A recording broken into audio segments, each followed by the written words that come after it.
Boa noite, pessoal. A nossa aula hoje começando um pouquinho mais tarde, né, por causa do curta. Hoje a gente vai continuar, na verdade, vamos terminar, né, o segundo capítulo da nossa disciplina aí de dimensionamento de redes de computadores, tá? A gente viu na aula passada a primeira parte de dimensionamento de VLANs e hoje vamos ver a segunda parte, que são os capítulos, ou subcapítulos 2.2 e 2.3, tá? Aí depois, se vocês forem ler em casa o material, já está aberto o exame para vocês realizar o exame do capítulo 2, tá? Também coloquei aqui 2 exercícios práticos, tá? Para vocês, para quem quiser fazer, tá? Tenta fazer pelo menos o segundo aqui, tá? Sobre a parte aqui de correção de erros no VTP e DTP, ok?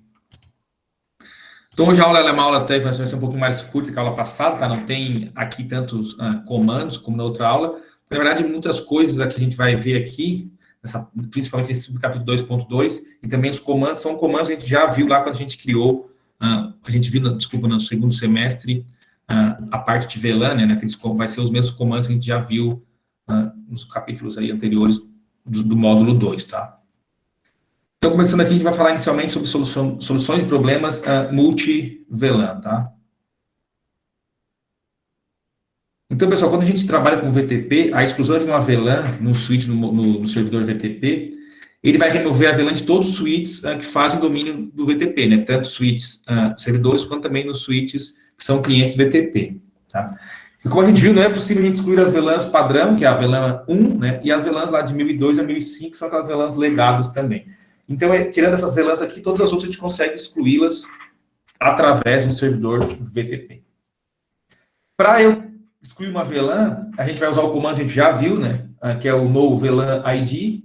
Então, se a minha VLAN é a VLAN 100, por exemplo, eu dou o comando no VLAN 100 para excluir uma VLAN, tanto do servidor quanto todos os clientes lá que pertencem ao mesmo domínio VTP. E uma coisa importante é que todas as portas que são atributos dessa VLAN vão se tornar inativas e vão permanecer inativas até que elas sejam novamente atribuídas a uma nova VLAN, tá? Então, quando você exclui uma VLAN no servidor VTP, depois você tem que fazer a ativação novamente de todas as interfaces nos switches, tá, que pertenciam a essa VLAN excluída. Falando aqui de alguns problemas relacionados também a roteamento de VLANs, tá? Ao usar o modelo de roteamento antigo, ou roteamento legado, que a gente chama, tá? Para roteamento de VLANs, a gente sempre deve conectar as portas do switch às interfaces do roteador, tá? Que são configuradas com as VLANs corretas. Nesse tipo de roteamento aqui, de VLANs, tá, pessoal? Cada VLAN vai ter uma conexão física numa interface específica do roteador, tá? Então, se eu tiver 10 VLANs, eu vou ter que ter 10 conexões físicas com um roteador ou mais roteador para fazer esse roteamento, tá?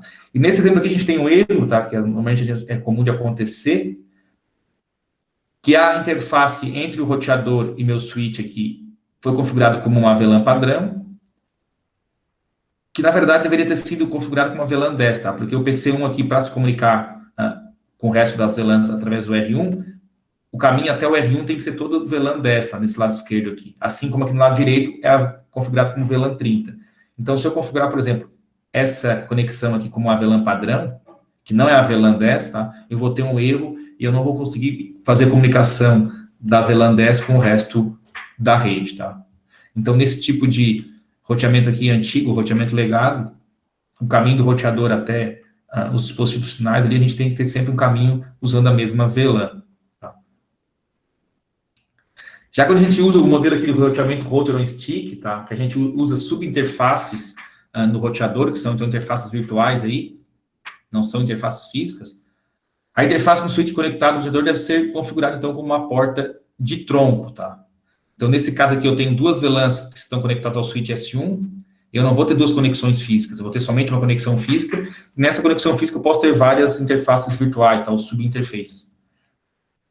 Então, nesse caso aqui, eu criei duas subinterfaces dentro do roteador, que é a subinterface giga 0/010 e giga 0/0.30, tá? Para VLAN 10 e também para VLAN 30.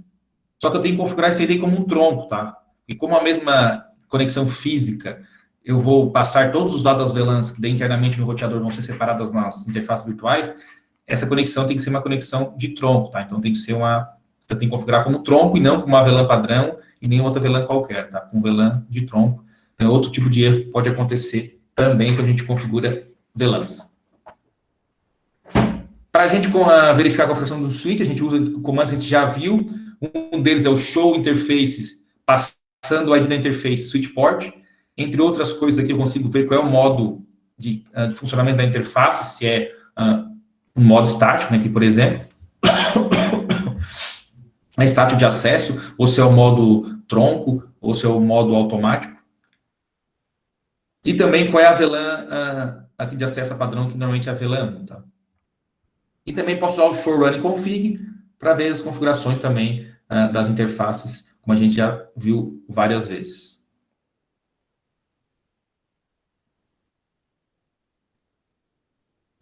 Aqui um outro problema também é quando a gente vai ativar o roteamento então, em VLANs com o roteador, usando roteamento legado, tá? Um dos erros também é quando a gente conecta, né, a interface física a uma porta do switch incorreta, tá? Por exemplo, aqui eu teria que conectar essa interface giga 00 na porta switch F0/4, que seria aquela interface que eu teria que configurar como VLAN 10, tá? E aí, fisicamente, eu acabo conectando esse cabo numa porta do switch diferente, tá? Que pertence a uma outra VLAN, como, por exemplo, aqui a VLAN 1, que é a VLAN padrão.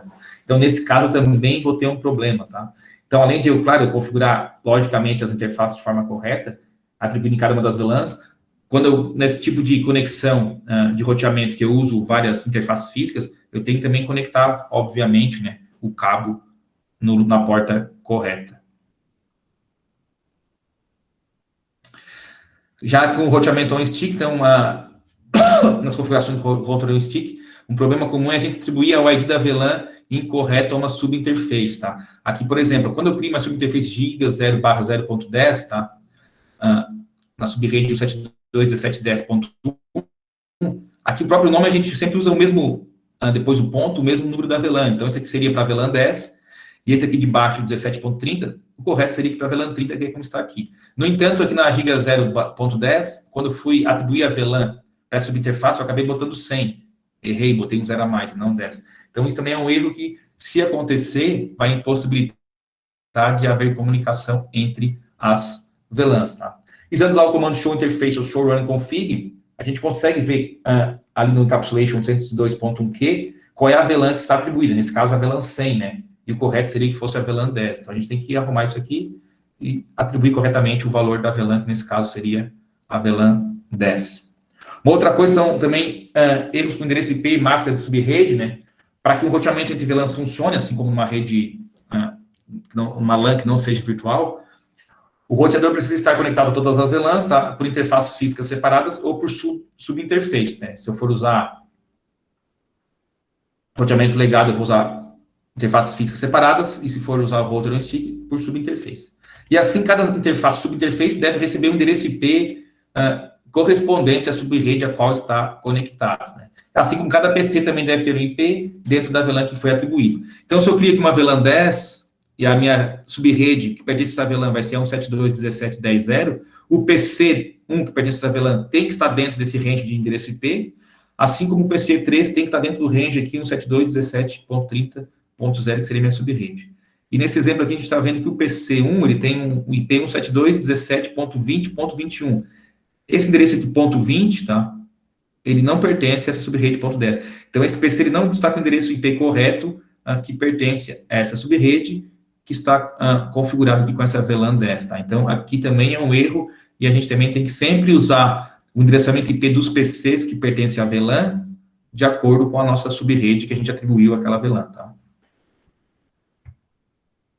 Assim como aqui em cima, ó, na interface do roteador, a gente também vai atribuir o IP que pertence à VLAN. Aqui eu atribuí o 10.1 e aqui o 30.1. Então, para configurar, para verificar, essas configurações, também usando o comando show run config, ou show IP interface, para a gente verificar o endereçamento IP, tá? Isso no switch, né, no roteador, a gente consegue ver. E o IP config para verificar o endereço em PC Windows, por exemplo, tá? Ou if config se for no Linux, tá? A gente consegue ver. Então, nesse caso aqui, aquele PC lá 1, aqui teria que ser o 17.10. alguma coisa, e erroneamente foi configurado com o endereço IP 17.20, tá? Então, com isso aqui, esse computador, apesar de ele estar conectado incorretamente à interface do switch da VLAN, por ele ter esse IP aqui, ele não vai conseguir ter uma comunicação externa, né, através do roteamento ali, devido ao IP incorreto.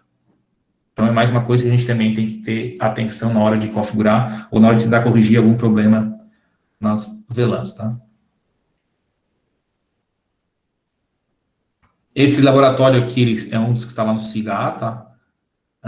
Para vocês corrigirem. Desculpa, esse aqui eu não coloquei, eu acho. Eu coloquei, foi o outro, né? Desculpa, não foi esse aqui. Mas depois, se vocês quiserem fazer, tá lá no material da Cisco, tem esse PECT3 lá, tá? Esse arquivo lá para vocês fazerem. É que são 4 atividades práticas do PECT3, eu coloquei só 3. Então, eu tirei uma, mas quem quiser fazer todas, é só pegar lá no site da Cisco, tá?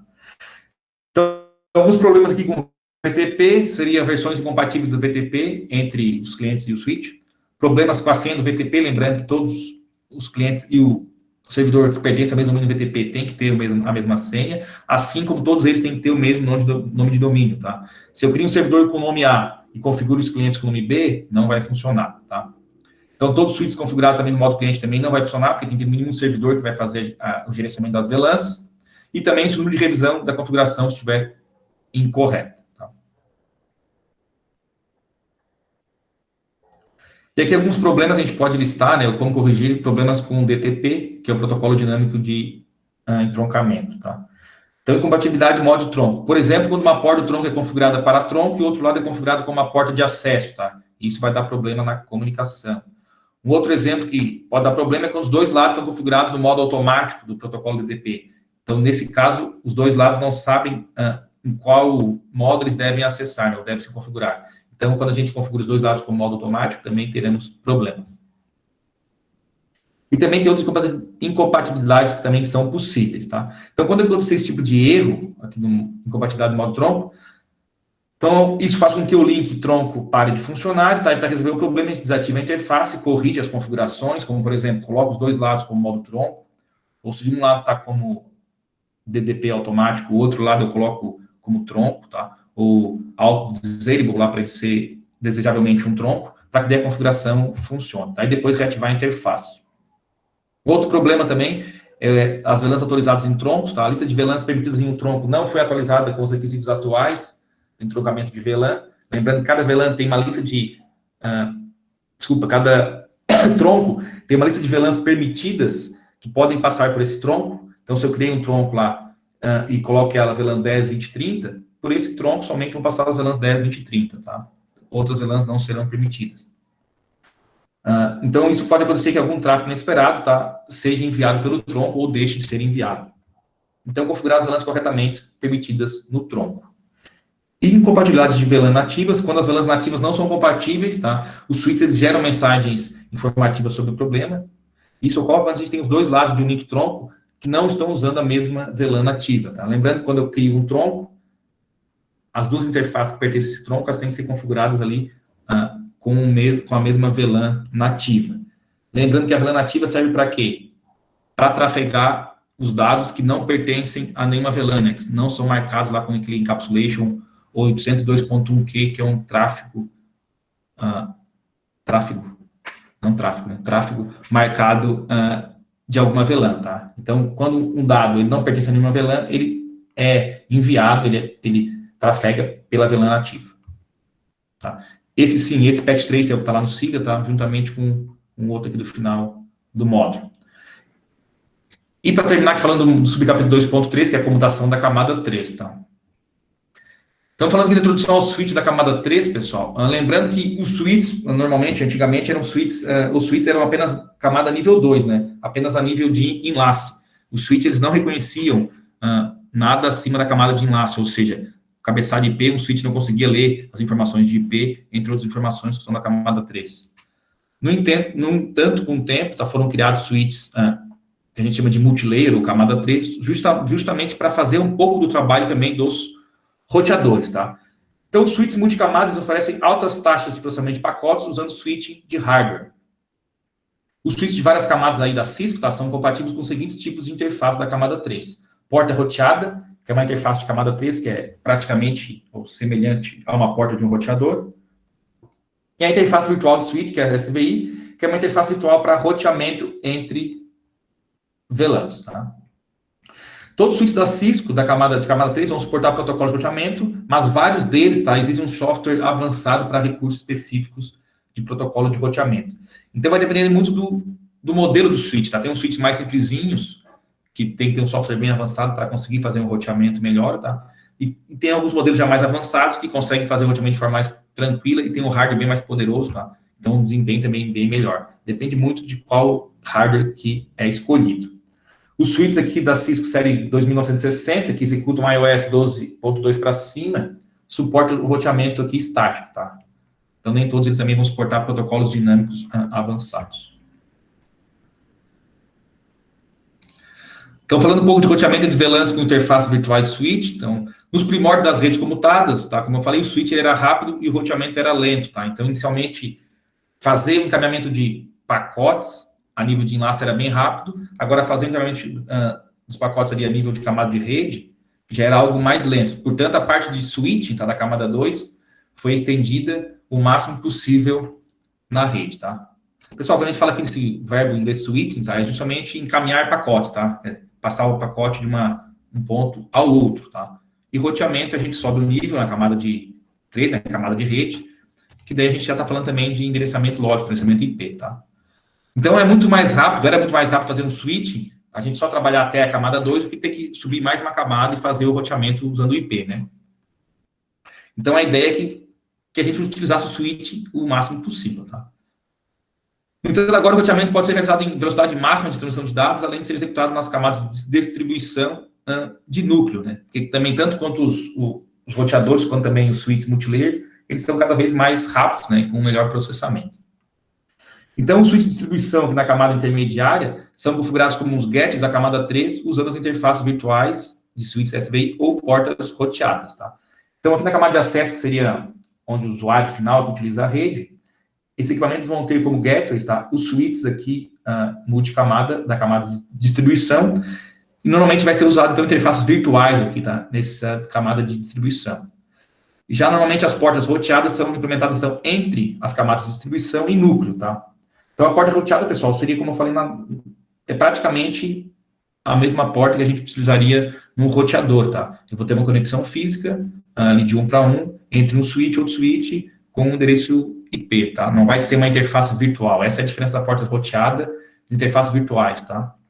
Então, realmente é uma porta aqui física, tá? Quando a gente fala de SVI, que são as portas de switch virtuais, não necessariamente ela usa uma porta física, né? É algo, claro, tem uma conexão física ali, mas ela é uma interface internamente virtual, tá? A nível de software. Então, SVI é uma interface virtual configurada em um switch multicamada, então, para fornecer um gateway para uma VLAN de modo que o tráfego possa ser roteado para dentro ou fora dessa VLAN. Então, a gente usa as CVIs para roteamento entre VLANs. Para fornecer conectividade de IP de camada 3 ao switch, então, quando a gente cria lá uma interface para a gente remotamente acessar o switch e gerenciar o switch, isso no segundo semestre a gente viu isso, a gente coloca lá um IP, configura um IP nessa interface, é para a gente conseguir acessar remotamente esse switch através dessa interface virtual. E para oferecer suporte ao protocolo de roteamento e configurações de bridging. Tá? As vantagens dessas SVI são mais rápidas que o router on-stick, sem necessidade dos links externos do switch para o roteador para realizar o roteamento, ou seja, não preciso mais tirar o pacote do switch, mandar para o roteador fazer o roteamento, a nível já de camada 3, né? O próprio switch, camada 3, já faz isso. E não limitado a um único link, tá? O Ether Channel, a gente vai ver futuramente, um protocolo, tá? De camada 2 pode ser usado para obter mais largura de banda. Okay? Então, tem algumas vantagens de a gente utilizar uma interface virtual, conforme dessa figurinha aqui, e não uma interface física direto num roteador, tá?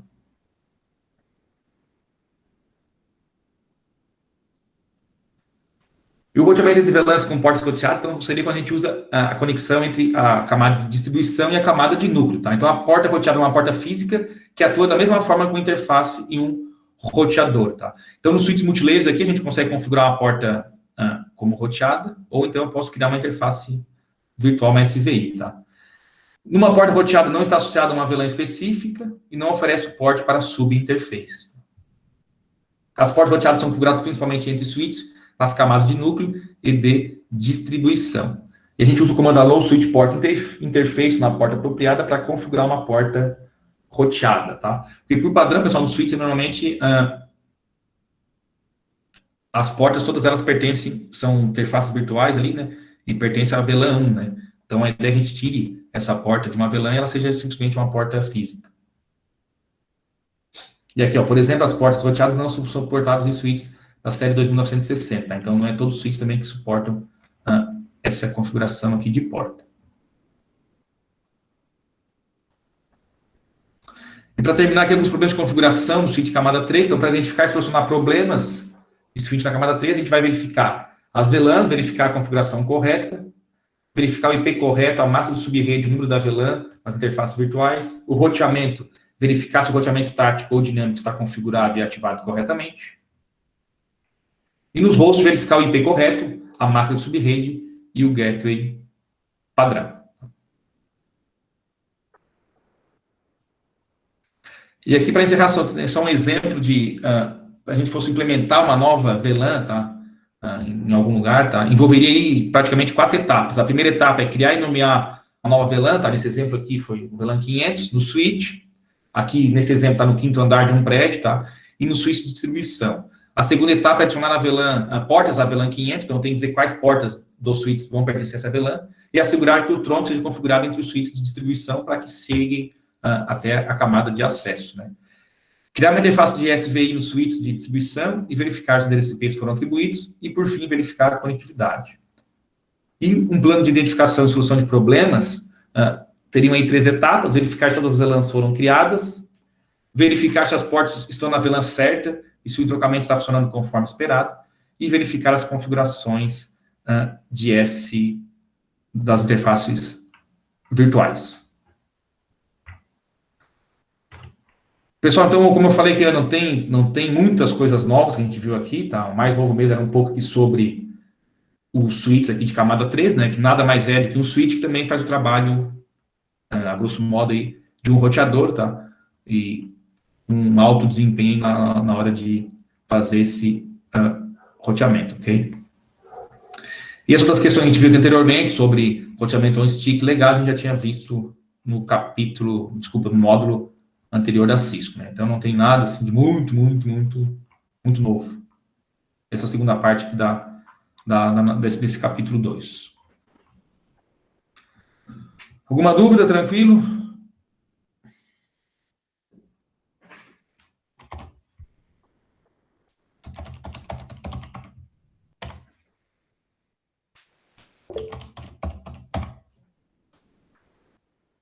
Eu vou abrir aqui um dos dois, só para vocês verem aqui, tá, pessoal? Como eu falei, coloquei os dois lá, mas tem mais um ainda que eu não coloquei, que está no material da Cisco. Deixa eu ver se eu acho aqui, peraí, volta para cá, meu filho. Aqui.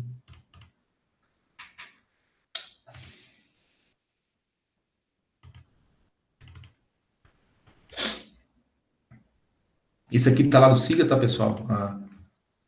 Que é para vocês fazerem analisar e fazer algumas correções no BTP e no DDP. Então, eu acho que é interessante vocês fazerem. Tá, pelo menos esse aqui.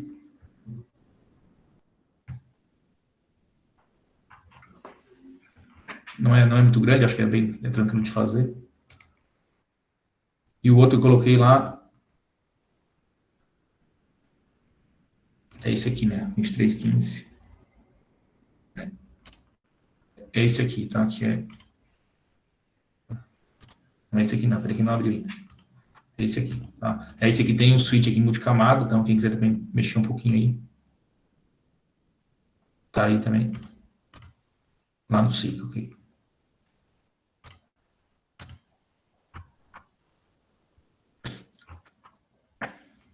Aqui também já fala um pouco, vai ter um pouquinho também de roteamento, vocês configuraram com uma rota estática aqui, provavelmente. E aí vocês vão trabalhar então aí com switch camada 3, tá?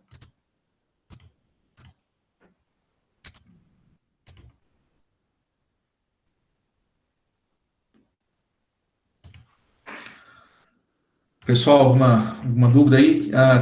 Quem tentou fazer a prática da aula passada a 2144 lá para configurar a VLAN VDP e o VDP conseguiu fazer, teve algum problema?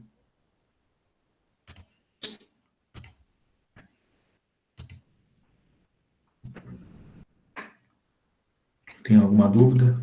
Eu fiz a prática e não tive problema. Tranquilo? Essa prática ali, pessoal, como eu falei, tem um passo a passo bem direitinho, né? Então é só seguir ali, não tem muito erro.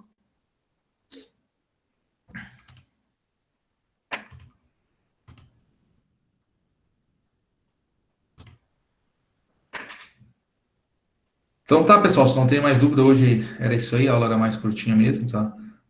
Semana que vem a gente já começa a ver o capítulo 3, que eu não lembro qual é de cabeça agora, deixa eu ver aqui. É sobre STP, Spanner Tree Protocol, tá? Também vai ser aí em 2 aulas. Isso aqui tem bastante coisa, deixa eu ver. Isso tem bastante coisa mesmo, então vai ser em 2 aulas aí, tá?